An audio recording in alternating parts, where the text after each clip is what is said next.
Hello viewers, আমরা চলে এসেছি তোমাদের সামনে হরগৌরী পাইস হোটেলের আজকের পর্বের রিভিউ নিয়ে। টলিউড স্টোরি এক্সপ্লেনারে তোমাদের স্বাগত জানিয়ে আজকের পর্বের রিভিউ আমরা শুরু করছি। হিমানি তো রুদ্রর দিকে তাকিয়ে রুদ্রর কথাই ভেবে যাচ্ছে। রুদ্র বলে, কি হয়েছে তোমার? বলে, না কিছু হয়নি, আসলে যা যাওয়ার আমারই গেছে, আমারই হারিয়েছে, না জানি এখনো ওর আমার কথা মনে আছে কিনা। তখন রুদ্র বলে, ও তার মানে একতরফা ভালোবাসা। হিমানি তখন রুদ্রর দিকে তাকিয়ে থাকে, আর এদিকে রোবট একটা রোমান্টিক গান শোনাতে থাকে।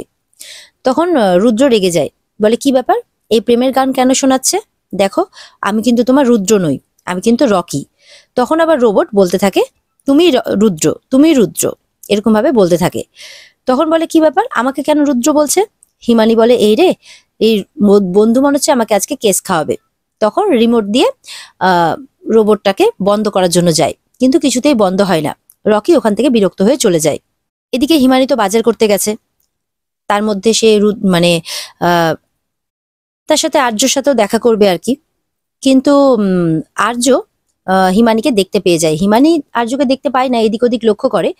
আর্য যখন হিমানিকে দেখে হিমানির কাছে আসবে, তখন রুদ্রকে দেখতে পেয়ে যায় যে হিমানি তো একা নেই, রুদ্র তো হিমানিকে ফলো করছে।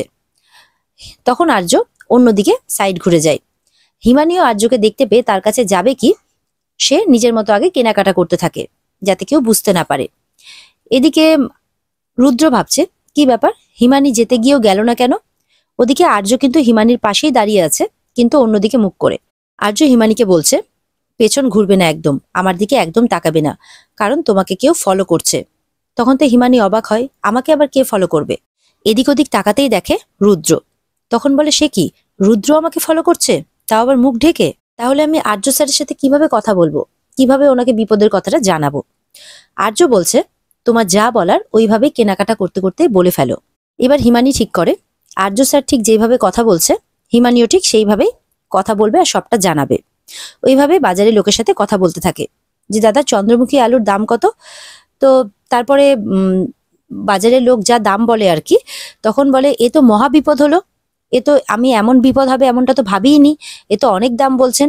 এইভাবে যে বারবার করে বিপদের কথাগুলো বলছে, এটা শুনে আর্য স্যার বুঝতে পারেন যে কোনো একটা বিপদ হতে চলেছে, আর যেটার ইঙ্গিত আমাকে হিমানি দিচ্ছে। এইভাবেই তারা দুজনে কথা বলতে থাকে। হিমানি আর্য স্যারের সাথে সেইভাবে ইশারায় ইশারায় কথা বলতে থাকে। বলতে বলতে অনেকটা বিপদের কথা জানিয়েও দেয়, কার কাছ থেকে বিপদ সেটাও জানিয়ে দেয়। ওদিকে রুদ্র দেখছে যে না, এই তো নর্মালি কেনাকাটা করছে, এখানে তো আমি কোনো কিছু দেখতে পাচ্ছি না, ও তো বাজার করতে এসেছে। তারপরে হঠাৎ করে লক্ষ্য করে যে হিমানি ঠিক যেই যেই দোকানে যাচ্ছে, হিমানির পেছন দিকের লোকটাও ঠিক সেই সেই দোকানেই যাচ্ছে। ব্যাপারটা কি, লোকটাকে দেখার জন্য চলে যায় রুদ্র। তখন রুদ্র লোকটার সামনে চলে আসে, দেখে যে আর্য স্যার। তখন আর্য রুদ্রকে দেখে সেখান থেকে চলে যায়। রুদ্র পিছু নিতে থাকে, বলে, আর্য স্যারকে দেখলাম মনে হলো। এই বলেই রুদ্র পিছু নেয়। তখন হিমানি বলে, কি হলো ব্যাপারটা, রুদ্র কি তাহলে আর্য স্যারকে দেখে ফেললো? তাহলে এবার কি হবে? এই বলে হিমানিও দেখার জন্য পেছন পেছন যায়। হিমানি পেছন পেছন যায় ঠিকই, কিন্তু কাউকে দেখতে পায় না। এদিকে বলছে, ভয়ে তো আমার হাত পা ঠান্ডা হয়ে যাচ্ছে, যদি আর্য স্যারকে দেখে ফেলে তাহলে কি হবে? এদিকে পেছন থেকে একজন কালো হুডি পরে হিমানিকে মারার জন্য চলে আসছে, হাতে চাকু নিয়ে। হিমানি তো সামনে একটা গাড়ির আয়নার মধ্যে সেই চাকুটা দেখে ফেলে। দেখে যখন পেছনে ঘোরে, তখন দেখে আর কেউ নয়, অবিনাশ মামা। অবিনাশ মামা তাকে মারতে এসেছে। অবিনাশ মামা বলছে যে, এবার তো তোকে মরতেই হবে, আমার হাত থেকে কেউ বাঁচাতে পারবে না। এদিকে তো অবিনাশ মামা হামলা করে হিমানির উপরে। হিমানিও একের পর এক সবজি ছুঁড়ে মারতে থাকে। এদিকে পাশে এক জায়গায় একটা হাসুয়ার মতো দেখতে পায়, সেটা তুলে নেয় হাতে হিমানি। তখন বলে, আসুন মামা, আসুন, আমাকে মারবেন তো, আমি প্রস্তুত আছি। আর এদিকে রুদ্র তো খুঁজে বেড়াচ্ছে আর্য স্যারকে, কিন্তু কোথাও দেখতে পাচ্ছে না। এদিকে তো রুদ্র ধরতে পারে না আর্যকে আর কি। বলে, একটুর জন্য আমার হাত থেকে ফসকে গেলে, কিন্তু আমার চোখে ধুলো দিতে পারোনি তুমি আর্য স্যার। যদি তোমাকে আমি ধরতে পারতাম না, তাহলে আমার হাতের জালবা আমি তোমাকে বুঝিয়ে দিতাম। রুদ্র বলতে থাকে। এদিকে তো হিমানিকে ভয় দেখাতে অবিনাশ মামা কিছু হাতের কাছে না পেয়ে পেছন থেকে একজন বয়স্ক করে ভদ্রলোককে ধরে নেয়, আর তার গলায় চাকুটা রাখে। বলে যে, তুই আর ওদিকে রুদ্র মিলে আমাকে অনেক বিপদে ফেলেছিস, ওদিকে রকি আমাকে তো চাবুক পর্যন্ত মেরেছে, আমি তোদের দুজনকে কিছুতেই ছেড়ে দেব না। বলে, যদি বুড়োটাকে বাঁচাতে চাস তাহলে হাতের দাটা ফেলে দে। এরপরে সেখানকার লোকজনও বলে যে ওই বয়স্ক লোকের যাতে কোনো ক্ষতি না হয়, তুমি তোমার হাত থেকে দাটা ফেলে দাও। তখন বাধ্য হয়ে সেই হাতের দাটা ফেলে দেয় গৌরী আর কি, যাকে আমরা সবাই এখন হিমানি বলে জানি। হাতের দাটা ফেলে দেওয়ার পর অবিনাশ বুড়োটাকে ছেড়ে দেয়, আর এদিকে গৌরীকে মারার জন্য তেড়ে আসে। যখন গৌরীকে মারার জন্য তেড়ে আসে তখন পায়ে একটা লাথি মেরে অবিনাশ মামাকে ফেলে দেয়। তারপরে গৌরী অর্থাৎ হিমানি সেখান থেকে চলে যায় অন্যদিকে, গিয়ে রুদ্রকে খুঁজতে থাকে। মনে মনে ভাবে যে অবিনাশ মামা আবার রুদ্রর কোনো ক্ষতি করে দেবে না তো, আমাকে রুদ্রকে খুঁজতেই হবে। আর এদিকে অবিনাশ মামা কিন্তু হাতে আবার সেই দাটা তুলে নেয়। হিমানির পিছু নেয় সেই দা হাতে অবিনাশ মামা। পিছু নিতে নিতে আর এদিকে গৌরী ও রুদ্রকে খুঁজতে খুঁজতে রুদ্রকে দেখতে পেয়ে যায়। বলে, তুমি এখানে? রুদ্র বলে, আমি একটা কাজে এসেছিলাম। রুদ্র তখন অবিনাশ মামাকে দেখে নেয়, বলে, এই কালসাপটা এখানে কি করছে? আমার মা দুধ কলা দিয়ে এই কালসাপটাকে পুষেছিল, এই কালসাপটা আমাকে আবার ছোবলও মেরেছে। হিমানিকে বলে, ও এখানে কি করছে হিমানি? হিমানি তখন বলে যে এই আমাকে মারতে এসেছিল, তাই তো আমি এখান থেকে পালাচ্ছিলাম। এরপরে তো রুদ্র রাগ হয়। রুদ্র তখন অবিনাশকে তেড়ে মারতে যাবে কি, হিমানি তখন আটকে নেয়, বলে, না না, ওর কাছে অস্ত্র আছে, আপনি যাবেন না, আপনার ক্ষতি করে দেবে। তখন রকি বলে, তুমি জানো না তুমি কার সাথে কথা বলছো? ওর কাছে যদি অস্ত্র থাকে তাহলে আমার কাছে তার থেকেও বড় অস্ত্র আছে। এই বলে পকেট থেকে রিভলভারটা বের করে। আর রিভলভার দেখে তো ওদিকে অবিনাশ মামা ভয়ে কেঁপে ওঠে। এরপরে রুদ্র আবারও অবিনাশ মামার দিকে তেড়ে গেলে গৌরী আটকে নেয় যে না, আপনি বাজারের মধ্যে কিচ্ছু করবেন না। রুদ্র কোনো কথা শোনে না। রুদ্র বলে, আমাকে ছেড়ে দাও হিমানি, এই লোকটাকে আজকে আমি কিছুতেই ছাড়বো না।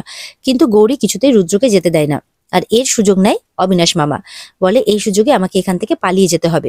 ভালোই হয়েছে হিমানি রকি ভাইকে আটকে দিয়েছে।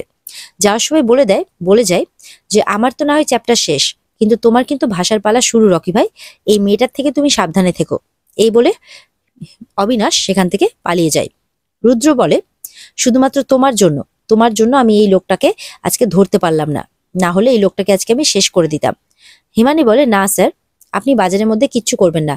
আপনি যদি বাজারের মধ্যে কিছু করতেন তাহলে আবারও এই লোকজন পুলিশকে খবর দিত, আর পুলিশ এমনিতে আপনার পেছনে পড়ে আছে, আরো আপনাকে ছাড়তো না। তখন রুদ্র বলে, হ্যাঁ, আমার পিছন করতে করতে আজকে আর্য স্যারও এখানে এসেছিল, আমি দেখেছি, অল্পের জন্য আমার হাত থেকে ফসকে গেছে। তখন হিমানি বলে, ঠিক আছে, এখন আর বাজারে থাকাটা নিরাপদ নয়, চলুন বাড়ি ফিরে চলুন। এই বলে রুদ্রকে বাড়ি নিয়ে চলে যায়। এদিকে দামিনী কণিকাকে বলছে যে অবিনাশ কি করেছে এটা জেনেও কিন্তু আমি তোমাকে আর তোমার মেয়েকে এই বাড়ি থেকে বের করে দেইনি, তোমাদের থাকতে দিয়েছি, খেতেও দিয়েছি, কিন্তু বেশি দিন তো এইভাবে রাখা যাবে না, তোমাকে কাজ করতে হবে। তখন কণিকা বলে, বলুন না দিদি, কি করতে হবে, আমি রাজি আছি। দামিনী বলে, তোমাকে হোটেলের কাজ করতে হবে। তখন কণিকা বলে, হোটেলের কাজ তো, আচ্ছা ঠিক আছে, আমি হিমানির হাতে হাতে সমস্ত কাজ করে দেব। বলে, না, হিমানির হাতে হাতে কাজ করার জন্য আমি তোমাকে হোটেলে যেতে বলছি না, তোমাকে হোটেলে থেকে কাজ করতে হবে আমার হয়ে। তোমাকে হিমানিকে 24 ঘন্টা দেখে রাখতে হবে যে সে রকির কাছাকাছি যাওয়ার চেষ্টা কেন করছে, কেন সবসময় রকির সাথে থাকার চেষ্টা করছে, এটা তোমাকে খুঁজে বের করতে হবে। আর ওর সাথে এমন ভাবে মিশতে হবে যাতে ও বুঝতে না পারে যে তোমার আসল উদ্দেশ্যটা কি। আর তুমি যদি সেটা না করো তাহলে তোমাকে ঘাড় ধাক্কা দিয়ে বের করতে কিন্তু আমার বেশি সময় লাগবে না। এদিকে রুদ্র আর গৌরী বাড়ি পৌঁছে যায়। দামিনীকে সব ঘটনা খুলে বলে রুদ্র যে বাজারে অবিনাশ মারতে এসেছিল হিমানিকে। তখন তো এটা শুনে দামিনী অবাক হয়। তখন রুদ্র বলে, হ্যাঁ মা, অবিনাশ মামাই মারতে এসেছিল দামিনীকে, আমি ঠিক সময় মতো পৌঁছে যাই। কিন্তু আরেকটা ব্যাপার, যে আমাকে আবার ফলো করতে করতে আর্য স্যারও সেখানে পৌঁছে গেছিল। এটা শুনে দামিনী অবাক হয়ে যায়। রুদ্র বলে, একটুর জন্য আমার হাত থেকে ফসকে গেল। আর এখানেই আজকের পর্ব শেষ হয়ে যায়। তো বন্ধুরা, এই ছিল আজকের পর্বের রিভিউ। যদি তোমাদের ভালো লেগে থাকে তাহলে কিন্তু অবশ্যই তোমরা পর্বকে লাইক, কমেন্ট আর চ্যানেলকে সাবস্ক্রাইব করে দেবে। দেখা হবে আবার তোমাদের সাথে আগামীকালকে নতুন পর্বের রিভিউ নিয়ে। ততক্ষণ সবাই ভালো থাকবে।